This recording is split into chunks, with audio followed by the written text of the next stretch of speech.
Douglas Murray, you are back on the bookstore shelves with your brand new book, The War on the West. It's out today, and already, based on pre-orders alone, you are #1 on Amazon. That's fiction, non-fiction, that's absolutely everything. We talk a lot about war at the moment, Ukraine, Russia, but this war on the West has got nothing to do with those, has it? No, it's got nothing to do with what's going on, the terrible events in Eastern Europe. I describe something which is a much longer conflict. It's a generational conflict, I claim, which is a war on every single one of the underpinnings of what we in countries like Britain enjoy. I show in the book that there has grown in the last half century and then suddenly sped up in the last few years this unbelievable conflict that has been waged against every single one of the foundations of our society. So that today, the only group that it is permissible to say racist things about in society are white people, are the majority populations of countries like Britain, countries like America. Everything in our history has been torn down, has been deracinated, has been taken away from us. All of our holy places, all of our great heroes have been one by one removed from us, have been assaulted and removed. So that even somebody like our greatest Briton, Winston Churchill, now is talked of for his guilt, not for his heroism. The same remorseless, racist, colonialist, slavery-based argument has been used against everybody from the British past and the Western past. The same thing has happened to everything in our religious culture, even our secular culture, our culture of rationalism, of enlightenment, of reason. All of these things, too, are said to be the products merely of dead white males. And then finally, it even goes through everything in our culture, so that our art galleries and other public art institutions, our libraries, even theatres, decide that their principal job is not to entertain or educate, but to decolonize. This is a movement against everything in our past and everything in our present. It is an attempt to completely rewrite us as a country. And I've seen it growing in recent years. And I thought it's time not just to call it out and to identify it, but to push back against it. Well, you've done that with your previous hit books, The Madness of Crowds and The Strange Death of Europe, both massive bestsellers as well, as we know this one will continue to be. But everything you've just said, I absolutely recognise. I think everyone viewing and listening right now will recognise. But the thing that perplexes lots of us, and I know you've looked into in the book, is where it's coming from. Who is doing this and why are they doing this? Yes. The first thing is it comes principally, it has to be said, from America. It is an American movement from about the 60s, 70s onwards that decided to look at everything in American history through these lights, to say that slavery wasn't just a part of the story of America, but was the story of America. To say that that racism wasn't just a part of American history, as regrettably, sadly, appallingly, it's been a part of every country's history. But it wasn't enough to say that it was a part of American history. They decided to say it was the entirety of American history, so that even today, Americans are alleged to live in a white supremacist, institutionally racist society. And this flooded through this set of terrible, reductive, simplistic, and very, very antagonistic ideas flooded through the rest of the English-speaking West in particular. You don't see it as much in France and other countries on the continent, but you do see it very clearly in Britain, in Canada, in Australia, and New Zealand. These are countries that have all been encouraged to believe this. Now, here's the thing. It spilled out from academia, as almost all bad ideas do. But it long ago went past academia. I give examples in the book of, think of that book from 20 years ago, a very popular book of Michael Moore's, Stupid White Men. You know, you would never, ever expect there to be allowed a book called Stupid Black Men, nor would you want to publish or read such a thing. But it became permissible to talk about white people alone in this very, very racist light. And then in recent years, that sped up. And I'll tell you why I think it happened. I think, among other things, it happened because, firstly, there are people in Britain as well who actually believe this about our society.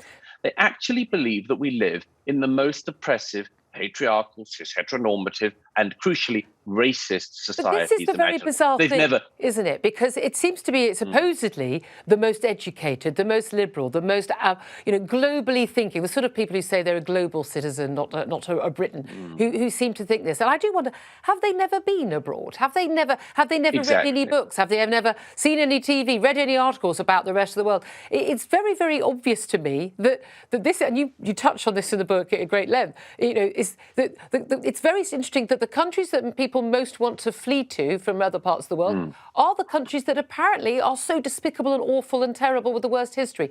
That's a bit strange, That's right. isn't it?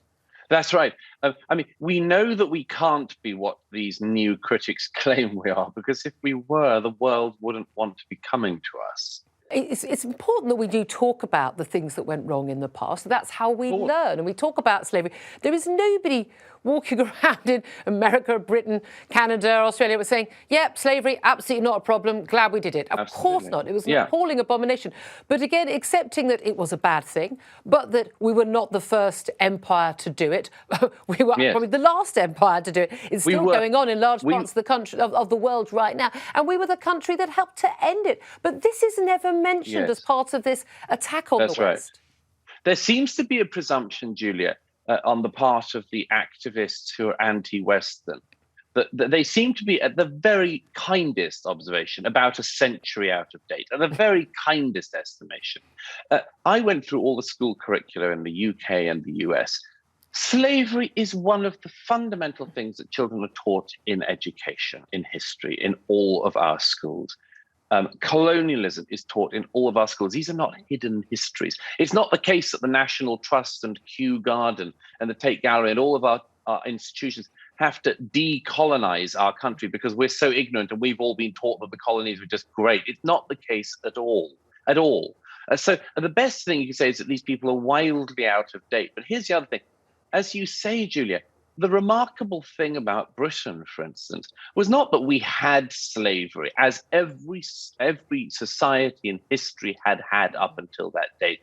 The remarkable thing about Britain is not just that we ended it for ourselves, but spent blood and treasure that meant for the 19th century, our ships patrolled the high seas to make sure that it was made illegal for other countries as well. And what's interesting, of course, is this idea that everything that's come out of the West is somehow bad, not just slavery. We uniquely invented slavery, again, completely factually wrong, as you say, but also, the Industrial Revolution, scientific, medical breakthroughs that have been huge. Look at what we've just been dealing with COVID. Which were the countries that came up with those vaccines? Oh, well, it was the West, interestingly. But this urge to only see the bad instead of the good, the bad, the ugly, and seeing everything in the round.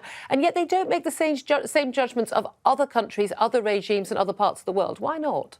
No, they don't at all. In fact, quite the opposite. They seem to believe that every other country has people born into a sort of Edenic innocence. We are all born into guilt, but everyone else is born into Edenic innocence. And it's simply not the case. One of my contentions in the book is one of the reasons why this war has been pushed on us is because hostile actors, including the Chinese Communist Party, have relished in recent years and reveled in this Western self-flagellation, and indeed they encourage it. Because whilst we are talking about what we did 2 centuries ago, the Chinese Communist Party has, of course, a system of concentration camps going on in Xinjiang province as we speak. Just recently, one of the organs of the Chinese Communist Party put out a meme, a cartoon on Twitter claiming that America is a country of racism and George Floyd and family separations at the border. You could ask the Uyghur Muslims whether the Chinese Communist Party really cares about family separation or racism or anything like it. But these countries find it enormously convenient that Britain and America at this point in our history would decide that we of all countries are the bad guys. And they take advantage of it at the UN, on the international stage, on a daily basis. So, Douglas, a lot of the ideas we've been talking about have been very much on the fringe. It was just something happening in some rather strange little universities over in the United States. And then it came over here a bit and people going, oh, well, it's just a bunch of loony lefties, who cares? But now it's everywhere. This war on the West, the title of your best-selling new book, is happening 24/7, 365, all over the place. It's happening in our universities, in our businesses, in our government. And a lot of people very worried about this. I know a lot of parents in our schools as well. Yes. Why does it matter that we confront this and that we, well, take on the war and actually start fighting back? Well, first, you're completely right, Julie. It is through every single part of British society now. As I say in the book, look at anyone who wants a public appointment in the UK now must pass the diversity, inclusion and equity testing that the civil service and others force on everyone. And that diversity and inclusion and equity testing means you've got to demonstrate that you are diverse. Well, diversity in its essence is anti-Western, because the West, of course, is a multicultural, multiglot place. But once you say it has no identity of itself other than that, then you are in the realms of what I describe as anti-Westernism. To demonstrate that you have a commitment to diversity says it's not enough, for instance, just to be proud of your country and want to see it do well. You've got to be committed to another ethic other than just Britain and Britain doing well in the world. This has run through everything. Corporations, private companies. Long ago, as the writer Andrew Sullivan said, it was the case that we all live on university now. Now, why does it matter? Why it matters is because, as parents up and down Britain know, their children are indoctrinated into versions of this stuff. If you look at the polling of what young people actually know, how few of them have heard of almost any foreign despot, how few of them have heard of Chairman Mao or Stalin, you see that we are presenting a version of history that is incredibly narrow lens, in which we are the only bad guys and we don't know anything much about everyone else. Now, here's the thing. The particular evil in this is the evil I identify in the first chapter, which is the evil of anti-white racism. All racism is evil. But the only one that is permissible in our age is anti-white racism. But the strange thing is it's coming from white people. It's white left-wing liberals, so-called, who are hating not just other white people, but everything the white people have done in the past and in the present, but also hating presumably themselves as well. What is the motivation? I'm not sure they do hate themselves. They love themselves. They're great narcissists themselves. They want everyone else to hate themselves. So that white people are told that we are born into a specific type of sin. If we said, I don't know, black people have to be regarded as being born into a particular type of sin because of what their ancestors did, and said all of their ancestors were slavers, whereas actually only some of their ancestors were slavers. If we said, therefore, in the 21st century, all black people are born into sin, we would not have a problem identifying who that person was. We would say, there's a racist right there. Well, it's the same with the anti-white racists. These are racists who hate white people and believe it is possible to tell white people that from the cradle, they are guilty of the sins of their forebears. You know, Julia, that the ethic of not leveling the sins of the father on the son is a very important ethic. We don't blame people for what their parents did or their grandparents did, except when it comes to white Westerners, where we are held responsible for things we had nothing to do with. I had nothing to do with slavery or colonialism. Neither did you. Both of these things finished years before we were born. And for most white people in the West, their families like mine would have been, peasant farmers. I mean, or people working in the mills. The idea that the ancestors of white people in the West were having a whale of a time, I don't know, presumably at banquets all the time with their, and living in gold carriages. It's a nonsense, isn't it? And that's not in any way to make it light of the horrors of slavery. No, but I mean, the past was hell for everybody. I make this point where I say at one point, it just does not do down the appallingness of the slave trade. But But in the 19th century, did people have white privilege if they were white? No, of course not. Of course not. The average mill worker in the north of England died in his late 30s, which actually was younger than many people working on slave plantations. It doesn't do away with the evil of slavery, but those people forced to work in mills or mines, they weren't privileged. And yet we've entered this incredibly hostile, reductive, American, zero-sum, aggressive, racist game that says all white people are privileged, and everyone who was white in history is privileged, and all of our ancestors were privileged. Absolutely rubbish. And then you fall into the thing of, and then all white people are guilty. Absolute rubbish. No white person is guilty because of how they were born. Indeed. We, like everybody else, should be held to account for things that we have done, not for things that people who may have looked like us in history may have done.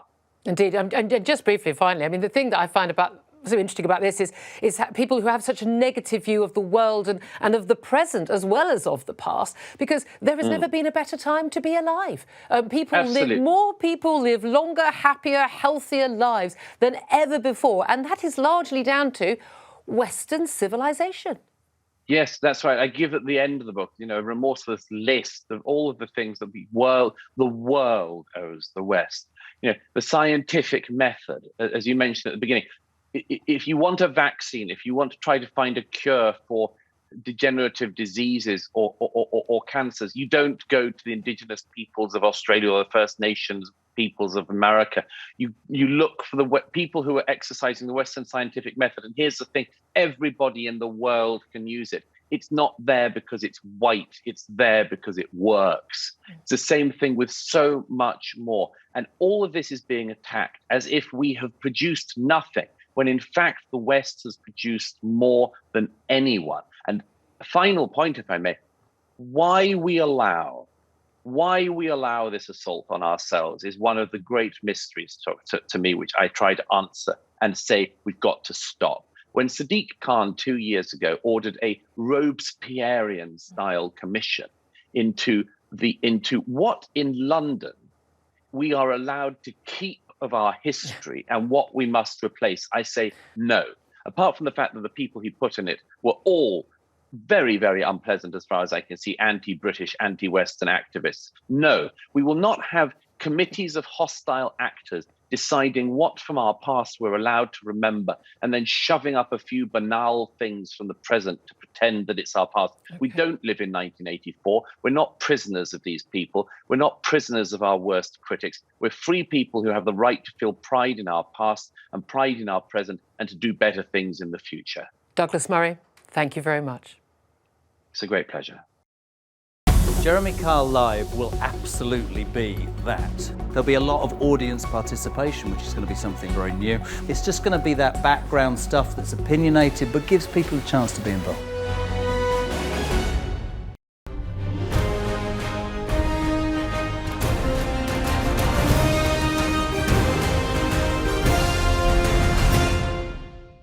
The BBC employees are being given a 4.2% pay rise. Well, isn't that special? Isn't that marvellous? Because the BBC, apparently, according to Tim Davie, who is the new Director General, the BBC, he says, is the home of creative excellence and world-beating impartial journalism.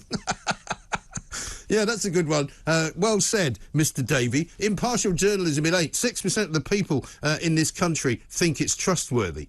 I'm afraid that's not a very good record. 6% is also the number of people who were let go from the BBC. But do you know the BBC is the largest broadcaster in the world because they employ the most people in the world? They employ 22,000 people, right? Now, they claim that they've had cutbacks. They claim that because they didn't get a pay rise last year because of the pandemic, they should get one this year. And because inflation's at 7%, 4.2% isn't bad at all. Well, who do you know that's getting a 4.2% pay rise? It's an absolute outrage. At the time when their charter is under question, at a time when they're still charging pensioners for a TV licence, I would say this. The BBC is skating on extremely thin ice. They let 6% of their workforce go. That accounts for about 1,000 people. There's still 22,000 people working for the BBC, at the BBC. It's a shocking state of affairs, and quite frankly, I'm sick to death of paying for what they do. I don't think I want to anymore. Thanks very much indeed. Cheerio. BBC, according to Tim Davie, the new boss, right? He says it's the home of creative excellence and world-beating impartial journalism. Sorry, I think he's not been watching the news lately, has he? Well, when I was at BBC WM, Mike, in Birmingham, there was open resentment and almost bordering on hostility towards Boris Johnson and conservatism. And that, naturally, I think, does indeed sort of leak its way into output. I always remember during the lockdown, and the newsreader of the day, Rishi Sunak, was doshing out billions, and he was on the front page of the paper. And the newsreader said, I really want to like him, but I can't because he's a Tory. And that's the problem with the BBC, certainly at WM. I knew everybody's politics, and I think that if you work for the BBC, you should leave your politics at home. Boris Johnson, there was open resentment towards him.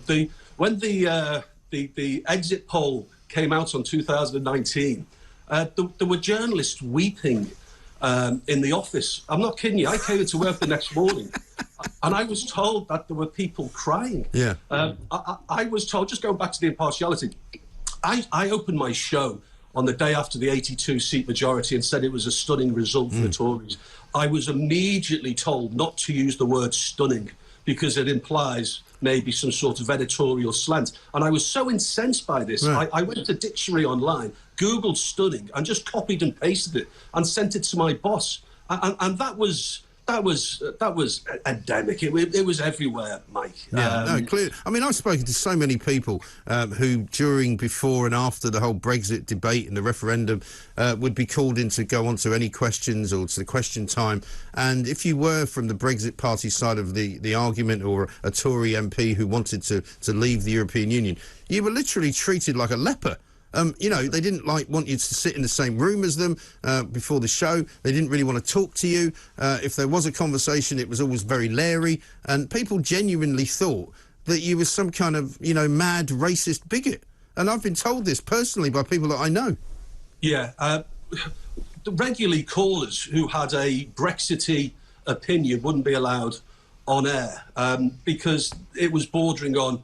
Well, I always remember, this is a good example, Mike. There was a story about a jet that was being chartered by a farmer somewhere in England to bring over Eastern European workers or something. And someone called in with an opinion, and he wasn't allowed on air. And I buzzed through to say, why isn't he allowed on air? And he was, you know, shut down as some sort of racist. He wasn't a racist. He just had an opinion that differed from the very liberal management who staffed the BBC. Yeah. And you've told me in the past, Danny, they didn't like sort of elderly callers, they didn't like old people really at all, did they? Which is what the local the local radio stations they have all over the country are supposed to be providing a service for. Mike, this is the scandal, and I mentioned this to you on your fabulous show 12 months ago. The BBC now make over 75s pay the £159 a year, but it's well known across the BBC that the managers don't want those voices on the radio. Why? Because they don't want to put off the next generation of licence fee payers. Mike, you may remember that when I was jettisoned for being too old and too white at 50, not my words, the station's words, we were on a downward trajectory because the station was going very woke, etc. Yeah. It's tragic for me to report, Mike, that the station has lost, I think, 3/4 of its market share. Now, what that means to people who aren't in broadcasting is that 1 in 50 people who listen to the radio in Birmingham, 1 in 50 listen to BBC WM. Blimey. When I was there, it was like 1 in 10 or 1 in 11. Yeah. And it's gone woke, and unfortunately it's gone broke. And they're continuing with this diversity play, Mike, and the listeners are just voting with their feet. Exactly right. But their reward, of course, as we've been reading about today, is to get a 4.2% pay rise. And they're claiming, and I didn't actually know this until I looked it up, the BBC is the biggest broadcaster in the world, right? In the world, because they employ 22,000 people. They've let about 1,000 of them go, but they're probably all coming back through the back door working freelance. But the local radio network, which I rail about all the time, is I think there's 63 different local radio stations, including BBC WM. It's about a budget of £100 million, isn't it? Yeah, it's a budget of around about £100 million. And Look, I love local radio, and I've got friends at local radio, and the journalists in the newsroom, Mike, deserve the 4% pay rise. The people who make the decisions don't deserve a hike in their salaries, I believe. It's a tragedy what's happening, but when 1 in 50 people listen, if you and I were to go into business and I say, I'm going to throw millions at a local radio station, Mike, and we're going to get 1 in 50 people who listen to the radio, they're going to listen to our station, you would think I was berserk. Yeah. I know, it's absolutely mad. But also, they make all these arguments all the time now as they do this kind of, backward retreat from the charter, because they've all accepted now, I think, that, things are going to have to change. I mean, even Netflix have worked out that you can't continue with whatever your planning model is, because it changes all the time. Kids are watching more stuff on YouTube, BBC in very large part is kind of redundant in many ways. I mean, I've even heard people now talking about getting rid of things like Radio 3, getting rid of things like, BBC 3, which they already got rid of once, but somehow seems to have come back. BBC 4, what do you need that for? Have BBC 1 and BBC 2, and if you want to make those, free-to-air channels, fine. My belief is everything else, apart from, say, a much smaller network of local radio, disappears. Yeah. There's one department that's shrouded in secrecy, and it's the commercial arm of the BBC. And no one really knows how much money it makes, but it sells incredibly popular programmes all around the world, Mike.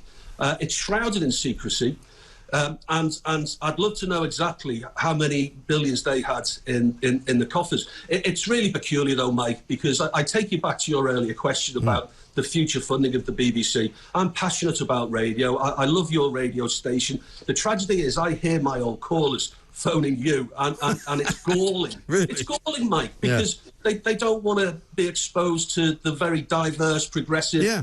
Well, I mean, one of the reasons I did that rant at the top of the show was because we had a caller who said he was listening to BBC, I think it was BBC Shropshire, and he said their take on the Lee Anderson story was so bizarre and biased that he had to switch it off.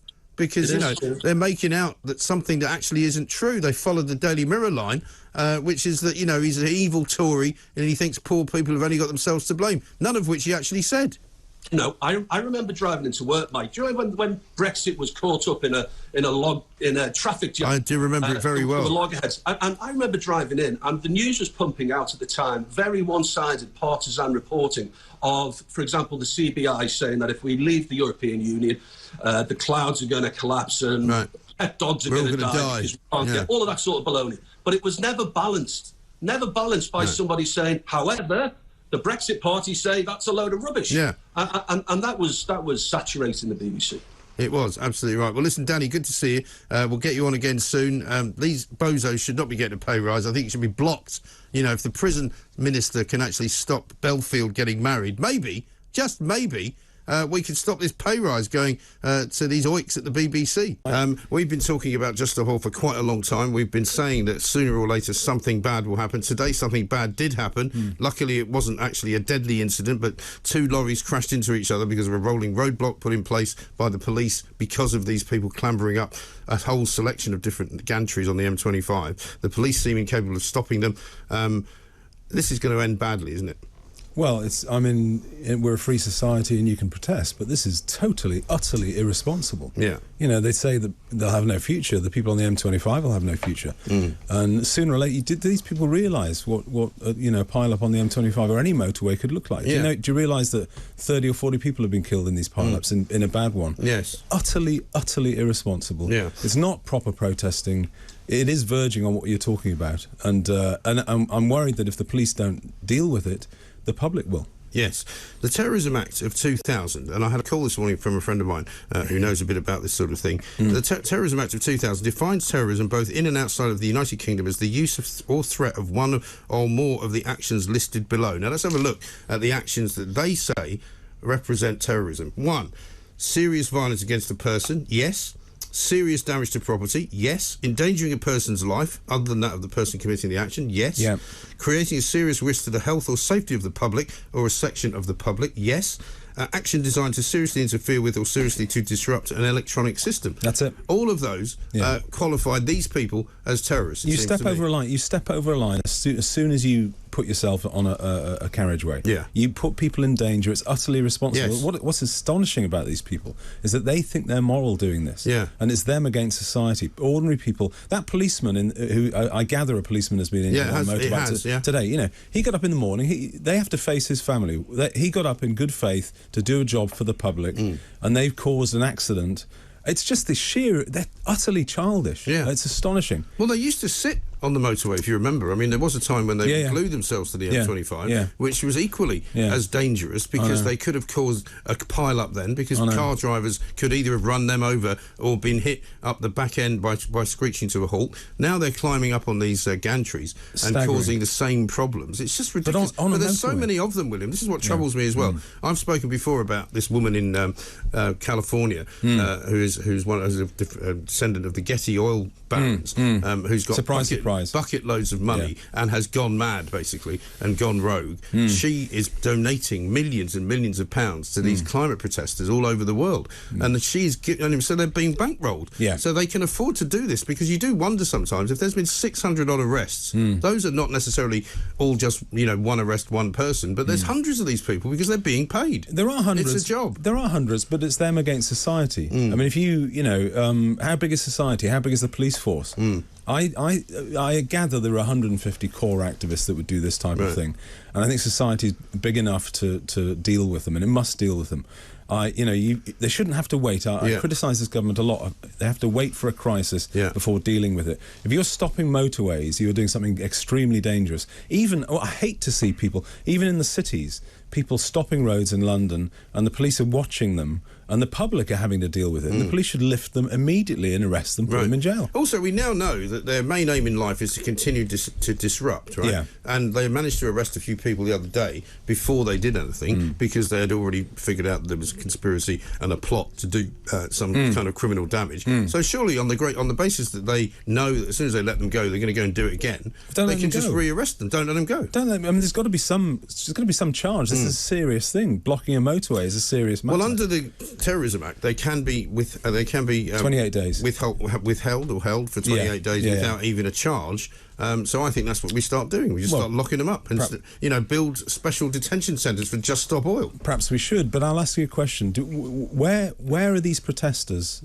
in bringing to light the big polluters? Why are they having a crack at this society, which is largely deindustrialised and it has decarbonised, and yet massive polluters like China? Have they protested outside the Chinese embassy? Oh no, they couldn't do that, because that's too dangerous. They might actually get beaten up by the Chinese goons that operate within the Chinese embassy walls. Well, that's what happened in Manchester. And that's what happened in Manchester. The point is, right, that as I've said all week, this business of reparations and paying back for all of the troubles that we've caused, supposedly now, most of the really, really bad emissions have happened in the past 10 to 15 years, mostly by the big newly industrialised countries like China, like India. So actually, if anything did happen during the Industrial Revolution, it was never anything as bad as what's happening now. So why is it our fault? Well, it's not. I mean, the other thing is that it's big. I mean, obviously industrialisation was polluting, but remember, there's a big difference between, the polluting that's happening now is with knowledge that it might be causing CO2 levels to rise.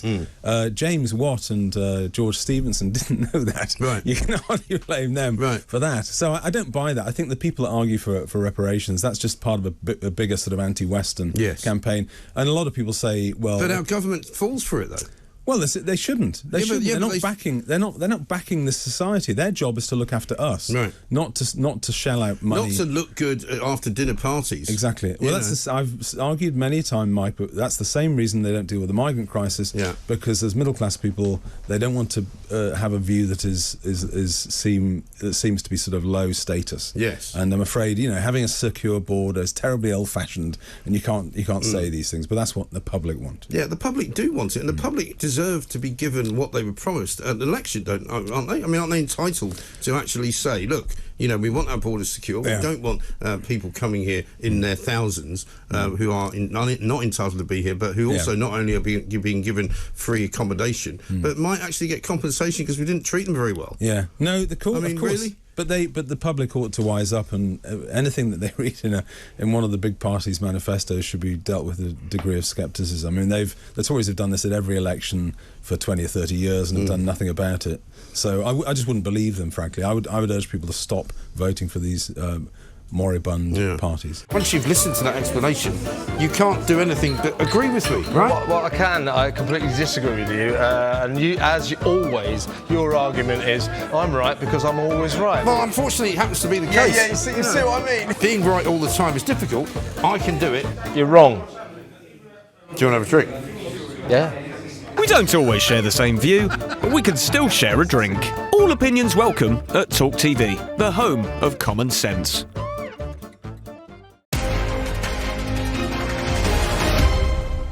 Let's talk for a moment, Ben, about what happens now with the Rwanda programme. You've always been sceptical about it. I keep saying it's going to work. It's looking less and less likely at the moment, I have to say. But they're now telling us that there's been another case yesterday which was basically to postpone a hearing, to adjourn a hearing until at least October now, by the looks of it. So the hope that something might happen in June has now gone. The hope that something might happen in September has now gone. And it could well be, if anything happens in October, that it will be next year before anybody actually goes there. Meanwhile, we're seeing a £3 million a day hotel bill for asylum seekers. I think just this year alone, I presume that's on top of the £5 million we were already paying. It's just going on and on and on, isn't it? That's just hotel bills, 3 million a day hotel bills. That's $1 billion a year on hotels. And you know, Mike, that whatever they tell us is a fraction of what they're actually spending. Look, I mean, the real problem with the Rwanda plan is that it is not border control. The real problem is that it's a policy for the deportation of illegal immigrants. Yeah. It's not a policy for border control. And the difficulty it faces is that under human rights, every individual's claim needs to be individually heard. So if you've got 30,000 people entering the United Kingdom illegally, you've got 30,000 independent cases that need to be heard to deport or to make a decision on whether to deport one or all of them. You can't do it through some kind of class action or some, broader principle that's being applied. And therefore, it's never going to be a significant deterrent. Even if they send, how many people can they send to Rwanda, Mike? Even if our courts suddenly became much more, for want of a better word, compliant. How many can we send? Hundreds? Well, it was only maybe a few thousands? hundred. I think it was only a few hundred was the original plan, wasn't it? Yeah, 130. We ended up with one on the plane, and the European Court of Human Rights, in my view, thankfully blocked the flight because it saves the Exchequer £400,000. But the real issue here is border control. And I heard the news just before I came on with you. There's a gentleman on it saying that actually Border Force and the Royal Navy are now just a taxi service. If you want a deterrent, you cannot have our Border Force and our Royal Navy being viewed by illegal smugglers and would-be illegal migrants as a free taxi service to the United Kingdom. That is the opposite of a deterrent. They'll take their chances in British courts. Of course they will. Yeah. And if anyone thinks ditching the European Convention of Human Rights gets us over the line, it doesn't. No. Our own legal system is going to protect these people. And this is precisely what I mean about taking back genuine control, being prepared to, I'm going to be misquoted on this, I'm sure, but apropos what we were discussing before, being prepared to move the goalposts for British national interest. Yeah. We have left the European Union. We are an independent sovereign state. As part of that, a fundamental part of that, we have to control our borders. There is only one way to deal with these migrants, and that is to push them back into French water, to refuse them safe passage, to push their boats back into French water. And if they jump out of their boats, which is what Border Force claim they do, we either do not rescue them or we field a whole load of Rwandan boats. We can finance these boats for Rwanda because I know, as people have repeatedly told me, Rwanda does not have a coastline. I know. They always say that, right? They go, oh, how stupid is Ben Habib? He thinks it's on the coast. We know it's not on the coast, guys, okay? Don't waste your tweets. But put a whole load of British financed Rwandan flagged boats in the North Sea, and they can rescue these people but also, and take them directly to Rwanda. All you've got to do, Ben, is look at the footage that we're seeing as you were speaking there of these boats. I mean, this is an industrial scale invasion by people smugglers who have got money to make and who are not going to be put off by some ludicrous bloke wearing a couple of epaulets on his shoulders telling them to go back the other way. They're not interested. These boats that they're coming on are industrial scale smuggling operation boats. You know, they're carrying now more and more people. They're more and more... I mean, the idea of describing them as small boats is now ridiculous. It's redundant as a phrase. These are not small boats. These are not like the way they used to come across. No. You know, when you'd get, you know, some people who were trying to, you know, row their way across with some spades inside a child's paddling pool. That's not what's going on here. What's going on here is mass movement of people in their thousands to live in a country illegally from which they will never be sent away. Absolutely. In hotels, being given pizza, being given food supplements because the pizza diet's not that good. I don't know if you read that. They're now getting vitamin tablets, you know, courtesy of the Exchequer. I mean, they're treated incredibly well when they get it. So, you know, moving rapidly on, if ever anyone accuses us of being xenophobic or institutionally racist, for goodness sake, look at the treatment these people get. And all the voices in Parliament aren't about stopping these people coming across. Pretty's a lone voice. You know, the majority of the people are basically talking about ways of giving them safe passage, alleviating the problems that these illegal migrants have. For goodness sake, you know, we can have that debate. We can listen to their concerns. But in the first instance, we've got to take control of our borders, and we've got to have a secure United Kingdom. You know, at the heart of a government's obligation is the defense of the realm. That starts with your borders. We are, as you said it, Mike, we're being invaded. Yeah. And, you know, it's 30,000 is what we know of per annum. That's what we know of. And again, you and I know the figure's going to be much higher than that. Of course it is. Absolutely right. Ben, great to talk to you as ever. Thank you very much indeed. Let's look at this. Classic 1980s sitcom Heidi High has been slapped with a new trigger warning. The show, which starred Sue Pollard, Ruth Maddock and others, followed the ups and downs of workers at a holiday camp, now available on the streaming platform BritBox. The programme will begin with a warning message of language and attitudes of the era that may offend. There's a host of other sitcoms that have also... This is just extraordinary. A host of other sitcoms that have been slapped with trigger warnings as well, including One Foot in the Grave. Who was offended by One Foot in the Grave? Who? I don't believe it. Fawlty Towers? Come on. Come on. I mean, Fawlty Towers does have... there is, I think, the Major says a few naughty words. But, I mean, the overarching take from Fawlty Towers is that it's just a incredibly, brilliantly written, funny situation comedy. Hello, Hello is on there as well, which is there some kind of, I don't know, a lot of English actors playing French and foreign people doing kind of accents. Is that it? The Good Life. Now, The Good Life, okay. As a kid, I would never have entertained The Good Life because I would have thought, it's a bit... I think my mum had it on. It's a bit boring, really. You know, a couple of people living in, very nice house in what looked like southwest London, who'd given up work to live off the fat of their own back garden. But actually, only later, when I started to watch it, I realised how brilliant every one of those four performances were. Felicity Kendall, Penelope Keith, Paul Eddington and Richard Bryars. And I think only two of those survived today, the two women. It was incredible, all down to good characters, right? Keeping up appearances. This used to be re-shown at about 1:30, didn't it, on BBC One up until about, Tuesday. Keeping up appearances. That was quite funny, wasn't it? I thought that was all right. Let's be with comedian Luke Stephen. Luke, good afternoon to you. Good afternoon, Ian. How you doing? All right. What's gone wrong with the world of comedy here? I mean, I've just literally mentioned some of our most classic sitcoms that apparently need a warning.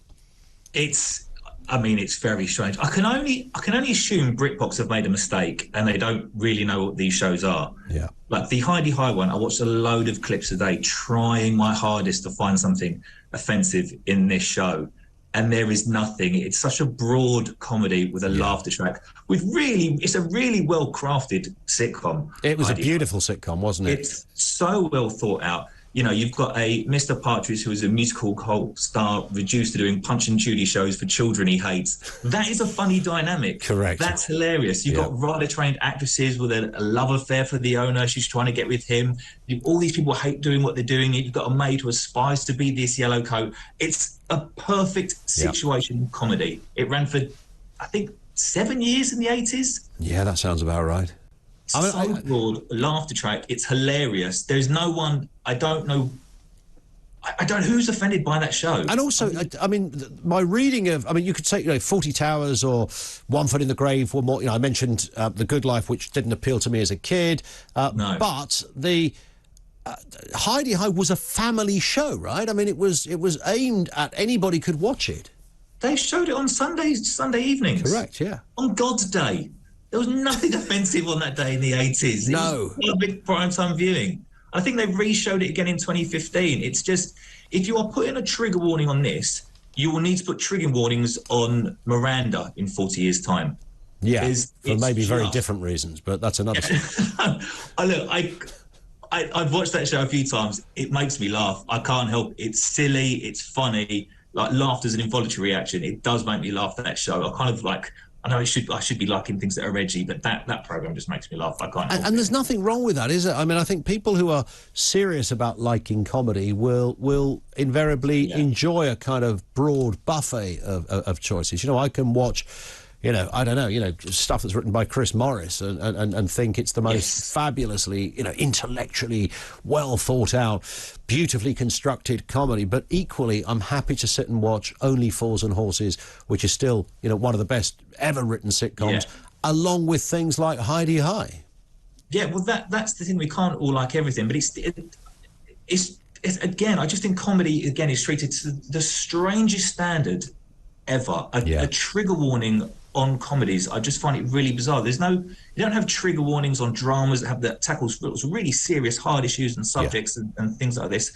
That there's a film that Idris Elba done in 2015. I don't know if you've seen it, Beasts of No Nation. Yes. Really, really hard cutting film, like quite uncomfortable to watch. But there's no trigger warnings on that, and that is a hard watch. But it's brilliant.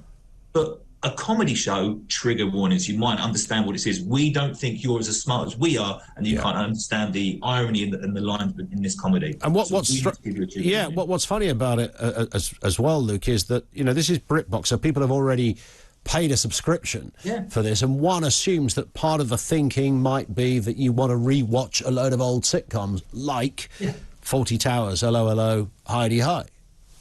Exactly. That's so they know what they're getting when they're going for this. I mean, I heard you say as well is that with the lower low, it could be like French people doing, I don't know, God forbid, someone playing someone who they're not in acting. Yeah, as an actor. What a strange thing. Yes, and I think maybe with 40 Towers, because obviously Manuel wasn't from Barcelona, so maybe that's a slight sign. It could be the Manuel thing. And then there's the German one, isn't there? That obviously upset a lot of people. But then, I don't know. But it's all born out of Basil Fawlty's total ineptitude to run a hotel. Like, he's the butt of every single joke. Manuel is not the butt of the joke. Manuel is not the idiot in that. It's his frustration with Manuel that he can't understand. We're not laughing at Manuel for being ridiculous, Spaniard not knowing what's going on. It's Basil Fawlty who's the frustrated guy. He's the guy who is in the wrong. Clearly. And there's not a bad episode of it, is there? I think didn't they only make about 14 of them or something? I think they did 12, and it was a 4-year gap, I think, between two series. Wow. Which is just, but it's so well crafted. It's so well written. It's one of the, it's John Cleese. John Cleese has written some of the most amazing comedies ever. If you go back to watch A Fish Called Wanda, I mean, that film is so underrated. A Fish Called Wanda. I've forgotten all about that. It's a great movie. Back in the day when I left school, I got a holiday job on a summer job on a holiday camp, and this was sort of just post the Heidi High era, but Sue Pollard was booked to come to the holiday camp every week to make it as a personal appearance. It's only now, as a fully fledged adult, I realise that they were probably paying her about $100,000 to tour all the holiday camps and do this kind of 1-hour appearance and sign autographs. And I honestly, I cannot overstate how famous these people were from that era. I mean, obviously you've got a captive audience on a holiday camp, but she would show up. It was about, I think she used to come at like 10 o'clock on a Friday morning, and there'd be like 2,000 people queued up to see and have their photograph taken with Sue Pollard. And that's amazing. They were massive stars, weren't they? Yeah, they were huge stars. Well, everyone was watching them. If you're on a show that's running for 7 years in like the 80s, throughout that decade, sure. I mean, when did Channel 4 come in? Later in the 80s, didn't it? Yeah, I guess so. Yeah. You only really had 3 channels. So if you were on TV on a popular sitcom, you were massive, famous. Everybody knew who you were.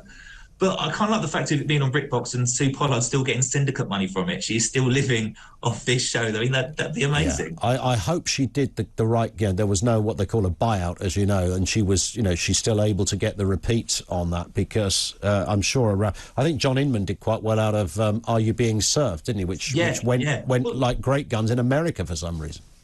I mean, it's amazing. But that's I think in the UK we do comedy the best. We write some of the most amazing comedies that stand the test of time. Yeah. I mean, Porridge as well is another one. If you look back at the 90s, Porridge is absolutely stunning. It's still so strong today, and that's 50 years ago now. That's we madness. continue to produce the best, and the idea we now don't think British audiences can handle jokes anymore. Yeah. So we need to warn them. I mean, people in their daily lives will go through more dangerous and telling times than an episode of Heidi High. I think if you can exist and live life, you can watch an episode of that and not be triggered.